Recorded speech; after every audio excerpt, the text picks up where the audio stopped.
It's time for the Thunder Saga. We are in Act 2, which good chunks of Act 2 are fresher in my mind than elements of Act 1, mainly because, again, this is my second run through, essentially, of the musical. And we start out coming out of the underworld, going to meet some sirens. Now, I have heard rumblings that there is at least one artist who, in their animatic, did the sirens in the proper, as we could say, ancient avian form.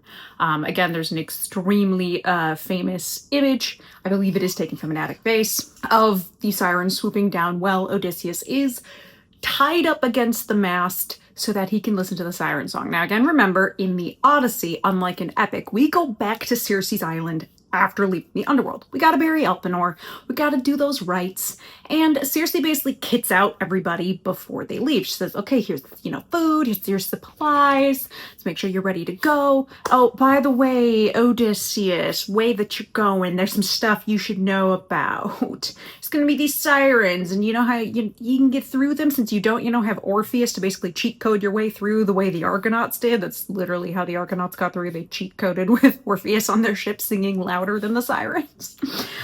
She's like, you're gonna stuff all your ears with beeswax so then you can't hear them. You're totally safe. And she's like, but I get a feeling you're a dumbass, and so you want to listen. Have them tie you to the mast so that you cannot break free, and anytime they see you trying to struggle to desperately go and listen and telling them to untie you, they will just tie you tighter, but they will all have wax in their ears. So that's how you get through that. She goes, and then you're gonna come to area of some crashing rocks, which they're interesting when you get into the kind of translations of how the crashing rocks are described, and there's similarity to some crashing rocks that are described in Jason and the Argonauts, but they don't quite seem to be the same thing, but maybe they are. This is linguistics, nerdiness.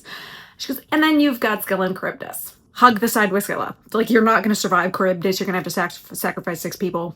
Tough shit, but there you go.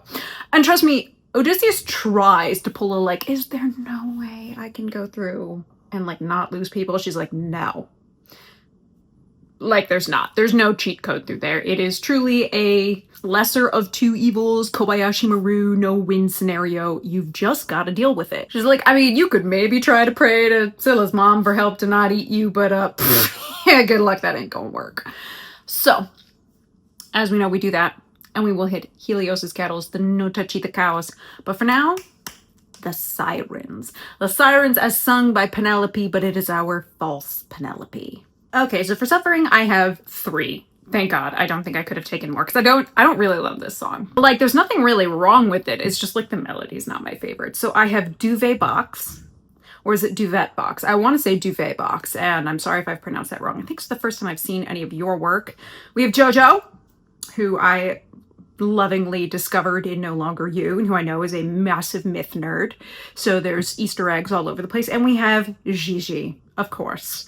I say of course because I'm fairly certain if there's a Gigi animatic for anything, Mary's gonna make sure it's on the list because she is Gigi's biggest fan. But okay, let's kick off with Duvet Box. Oh, ripples. Very nice.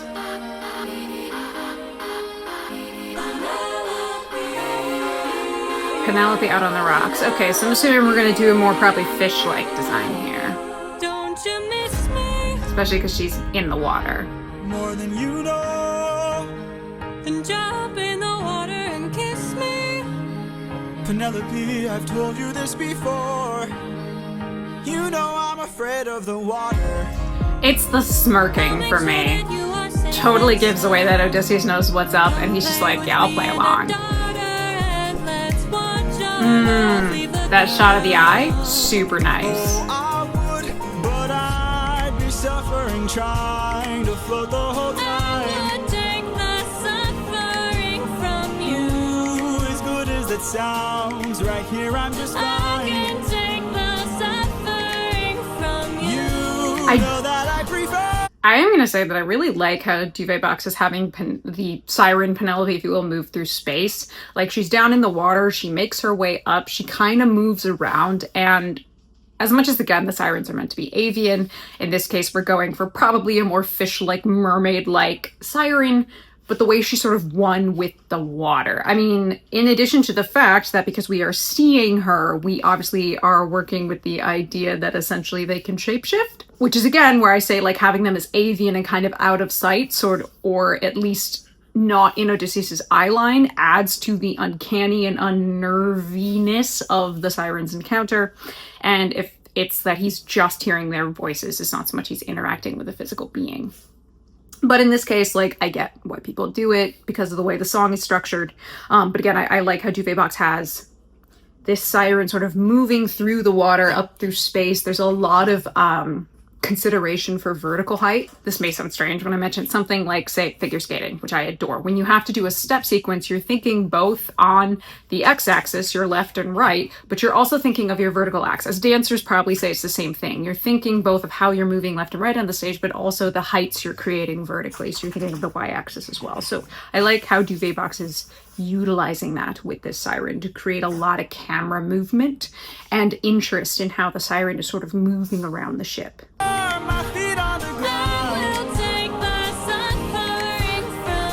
While at the same time never, ooh, look at that blink. Answer a question or two. Of course. Okay, so let's say I was on the run, or hiding, from, I don't know, Poseidon. And let's say he blocked the way home with giant waves and giant It's interesting how we've kept the crew, like, entirely out of sight in the cinematic. Like, they are nowhere to be seen. Where am I supposed to go? I love also the siren's eyelashes almost look like webbing.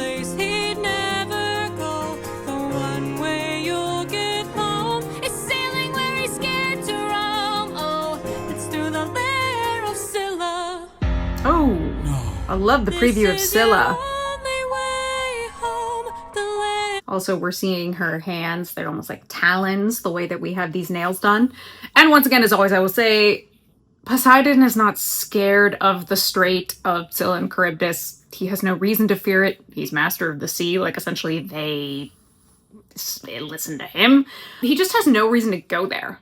Like, if you consider, like, why does Odysseus sail there? Like, why doesn't Poseidon show up? Because he doesn't have to, right? He's gonna go, oh, you're going through the layer of Scylla and Charybdis? Okay, well, if you survive, you're still taking a loss. Like, I have no reason to show up. Also, Poseidon is busy doing other things. Like, Poseidon is not nearly as active in the story as some people think. And in addition, so much of what happens with the story, Odysseus actually says, you know, puts that under the foray of Zeus in the Odyssey. Which kind of makes sense when you consider he's like, yeah, well, we're getting shit weather the whole time. Again, something that's never brought up in Epic, except for the one song Storm. It's like how bad the weather is every time they set sail. He's just like, well, Zeus must be mad at us. I don't know. IDK, mate. Like, the gods are doing something. And he just kind of often will say it's Zeus, which equal parts, I think he might think Zeus is upset with us, like the actual Zeus, or it could be sort of the royal we umbrella term of somebody on Olympus is pissed at us. But, yeah, in general, Poseidon's never scared of the area of Scylla and Charybdis. He just has no reason to go there. Especially, like, if he's, you know, chasing a mortal, he'd be like, they got it. I don't even need, I'll wait to see what comes out the other side, you know? But Scylla has a cost. Yes, it does. I love how we don't see her bottom half. Ooh, that face is manic.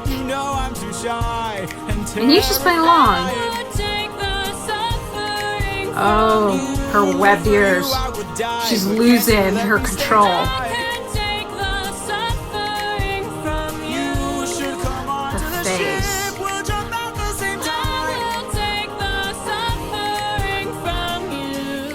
She's getting desperate. I love how the expressions are showing this. And also, again, the more she's sort of revealing of herself. Well done. Well done. Well done. Yeah, I loved the expressions of that continuing through. Again, how like manic that siren starts looking, the big wide eyes, the very tiny pupils, that big, uncanny, huge grin, the way that her ears were starting to show the sort of webbed look, like she's losing control because she's getting more and more desperate to get this guy in the water. I like how that went. Actually, that was probably some of my favorite stuff in the whole thing. In addition to how Duvet Box like utilizes the siren through the water and then never showing us the bottom half. It's almost like she's part of the water.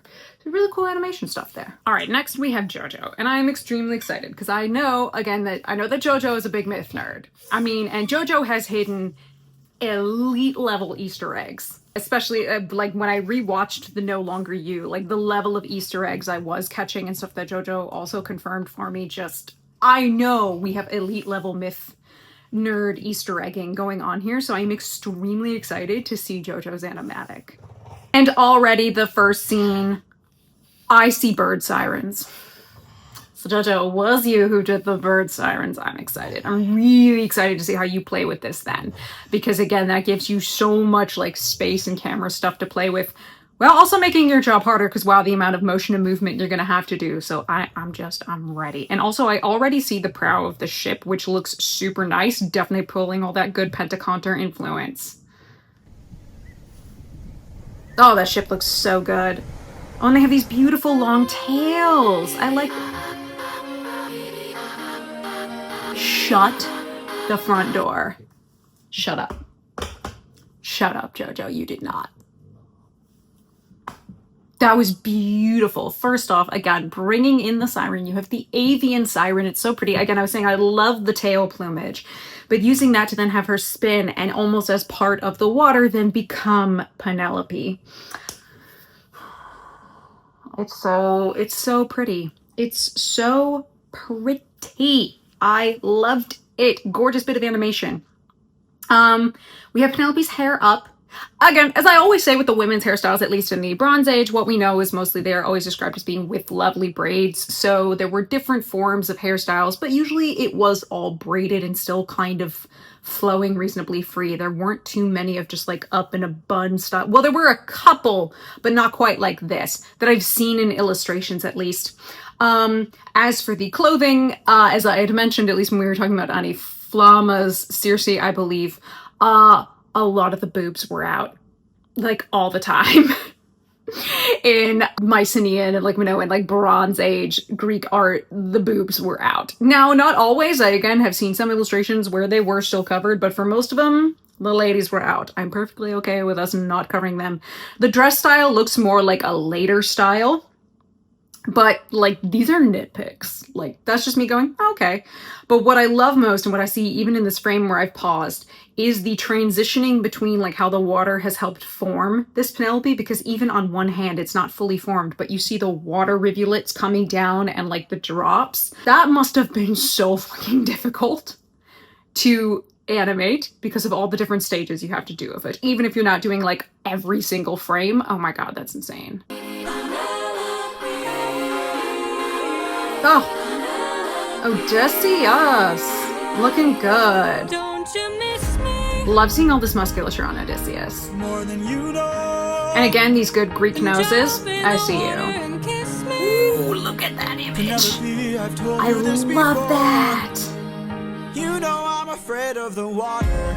And I love... Okay, I love the gestures going on here. Like, I love the posing of the characters. As Odysseus is leaning back, he's just like, okay.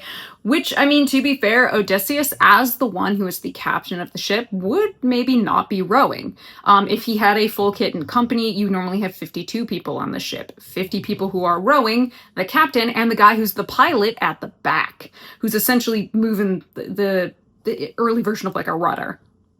So he doesn't necessarily have to assist in the rowing. Again, I love, oh, look at the sectioned armor. It looks so good that it's got pieces. And again, just giving me a muscly Odysseus, like a nice thick, has some weight on his bones Odysseus. And I also, again, I like how he looks like he's in his probably 30s. Like, he looks older. Thank you so much, JoJo. And also, Penelope is gorgeous. Even though this is the Siren Penelope, don't care. She beautimous, as she should be. Strong facial features. This makes me so happy. Know that you are safe and sound. Come play with me and our daughter and let's watch. And the transitioning, so the siren like has an image, but then when he's not looking, she changes. I love it. And the facial hair makes me happy on him too. Ooh, her teeth and her hands, the little bits where she's giving herself away. And this warm gray that you're using, I love it. Oh. Fine.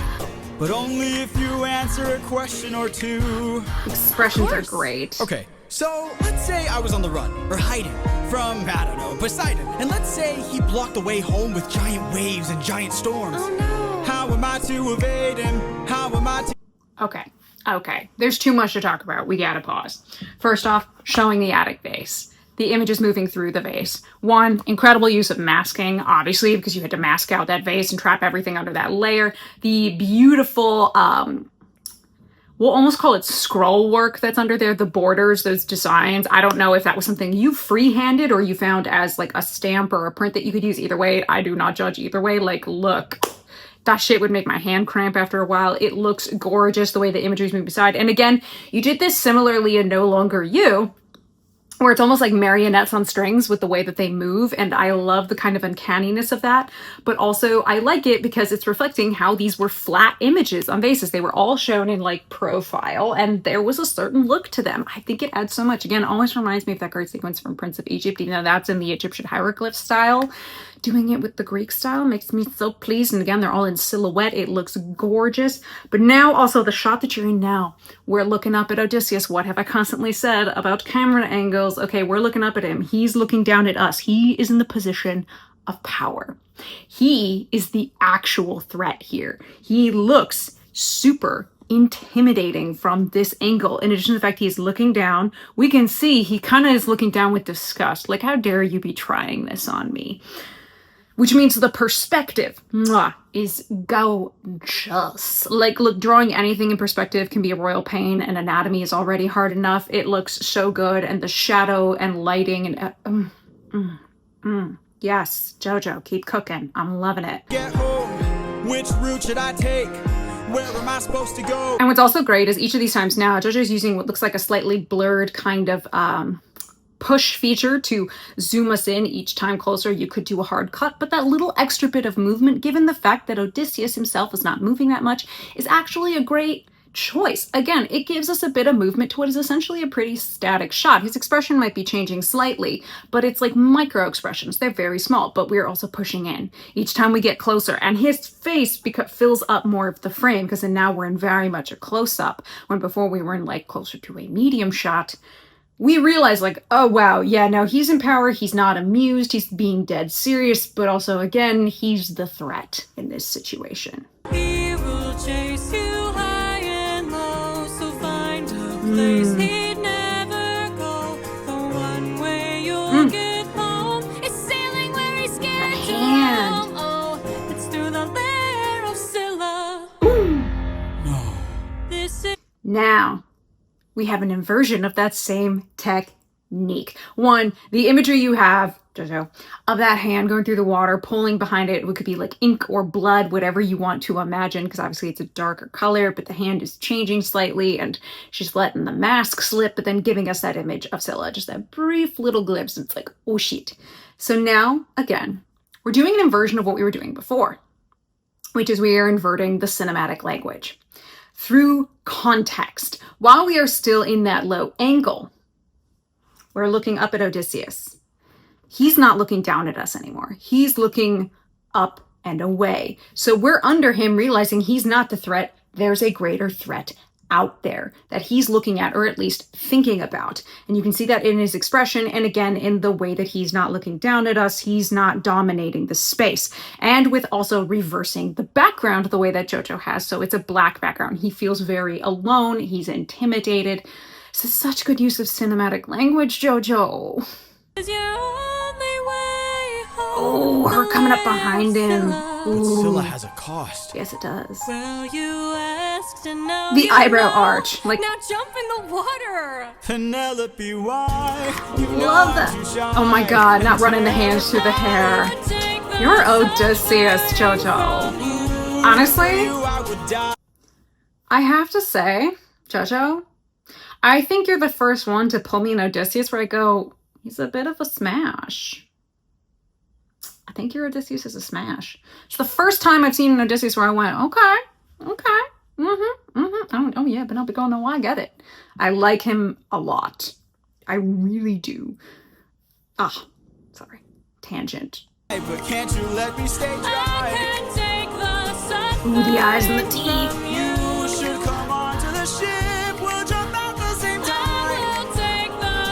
pulling her up. She's lured in. Again, he's the true threat here. The things I do for you. Him looking camera. Ooh. And giving me the JOJO. First off, that amazing perspective shot of Eurylochus where we've got the arrow right in front. It's such a good shot. I love shots like that. To then getting to hitting the siren and seeing her change. I love, however, right before then, even though we as the audience should frankly be clued in to how all of this is going, through the gesture and the behavior, it's the fact that Odysseus sideline looks. Now, he could be looking at Eurylochus, which I assume is what you were doing, but because he's looking seemingly into camera, it's almost like a fourth wall break, where he's just like, I got a plan. This is all going according to plan. Beautiful. Stunning. Oh my god. Also, always get brownie points for the avian sirens. JOJO. I never should have doubted. I should have known it would have been you. Like, once I saw your name on the list and people had said there was someone who did avian sirens, I should have known. I should have known it'd be you, JOJO. Absolutely gorgeous. Every single bit of that, top to bottom, fabulous. Also, you have made, for me, the first and thus far only smashable Odysseus.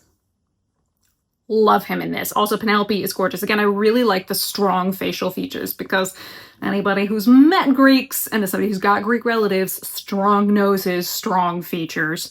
And again, he's very muscly. He looks a little older. He just like... Also, that one little bit of Eurylochus. I was curious there too. Very curious. I hope, again, I don't know how much of your stuff is in my playlist since it was curated for me. I'm going to be looking at stuff on my own anyway. But I'm hoping I get to see more of your stuff, maybe more of your Eurylochus and some of your other stuff. Oh, JOJO, well done. JOJO was so well done. And now our final suffering animatic, we have Gigi. Very curious to see Gigi's sirens. I'm a bet probably goes with the more mermaid theme, which, you know, if you want to know about how the sirens got from their initial kind of like avian look into what a lot of people now think sort of in the popular consciousness as mermaids, you can watch the original reaction I did to the song Suffering, in which I sort of broke down how that happened, but like shorthand, medieval monks. It's all their fault. Medieval monks and the bestiaries. So there you go. But let's see what Gigi has for me here. Ooh, purple. Wow. Whoa, no, hold on. We gotta talk about that bit of animation right there. Absolutely beautiful. Also love there was no line work there. It was all done in color blocking. Having the purple come out of the blue to morph like a wave in water into Penelope, who we already know is gorgeous because Gigi has given us sneak peeks of her Penelope throughout these animatics, and we know Penelope is gorgeous. I mean, of course Penelope's gorgeous. Look, if you've ever, again, read the Odyssey, Homer will let you know when someone is hot. He will let you know multiple times, actually. He will ensure you know and you remember whether or not somebody is good looking. Odysseus, Penelope, and Telemachus are all canon, absolutely good looking people. I'm very excited. Love the purple color. Wasn't sure what color palette I was gonna get. Love the purple and the blues. I'm a cool tone girly, so these all make me happy. Oh, those little pulses in the back are very nice. Don't you miss me? More than you know. Then jump in the water and kiss me. Love these wide shots. I've told you.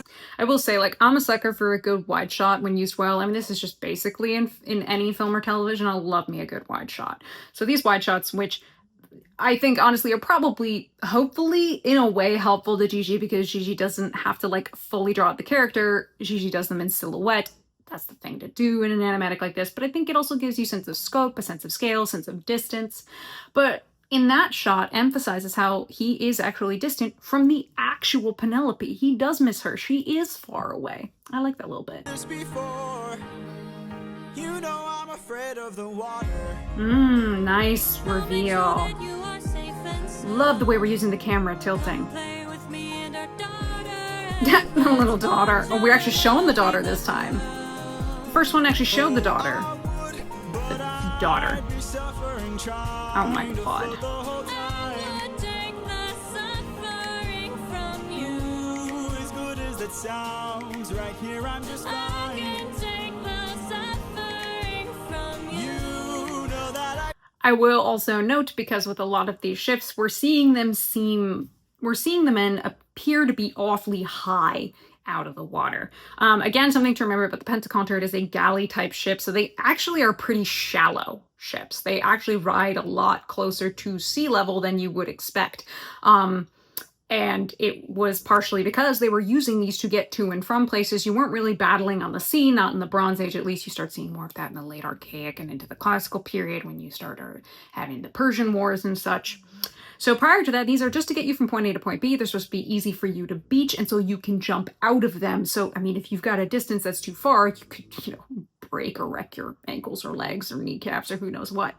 That's not even a nitpick. It's just something that I noticed. Now, again, dramatically, the sense of distance and scale does a lot on a visual level. And Gigi is giving her character of Odysseus a lot of movement to do. She's having him move all over the place. Like, this is just Gigi showing off.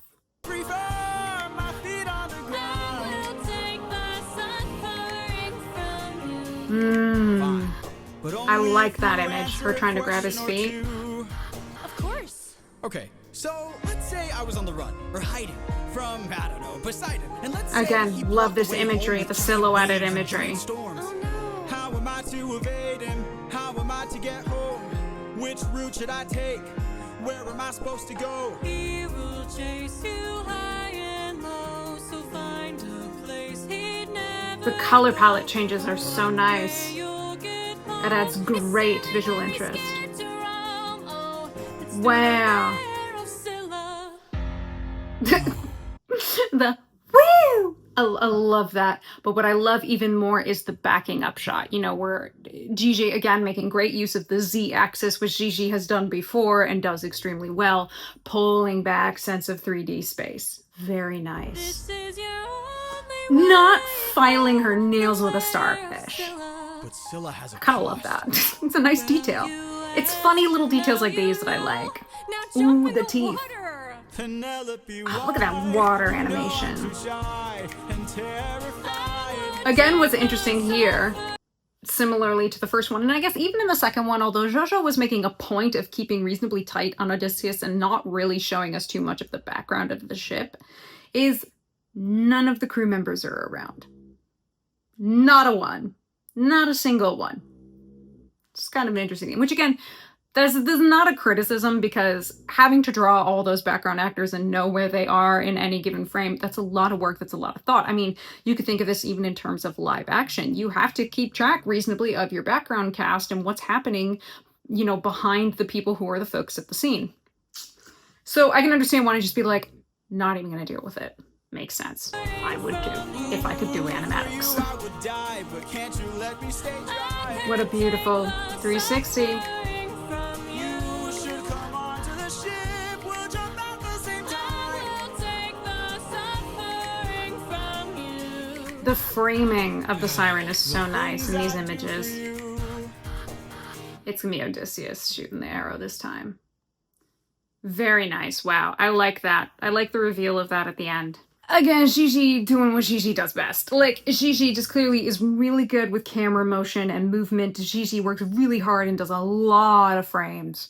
So many frames to move the characters around. But what I liked most actually in this one, again, the motion of the siren, the way the siren gets framed, like this, shots are so beautifully composed, but also the color palette changes depending upon what part of the story we're sort of talking about. Again, use of the Z-axis, which is that third dimension, and leaving the bit of the reveal of we're going to have Odysseus be the one to shoot the arrow, but he leans down and like, oh, the things I do for you. And he's where she can't see, getting the bow and arrow to do some damage. Overall, some really great suffering animatics. Again, for a song that I'm just sort of like, yeah, it's okay.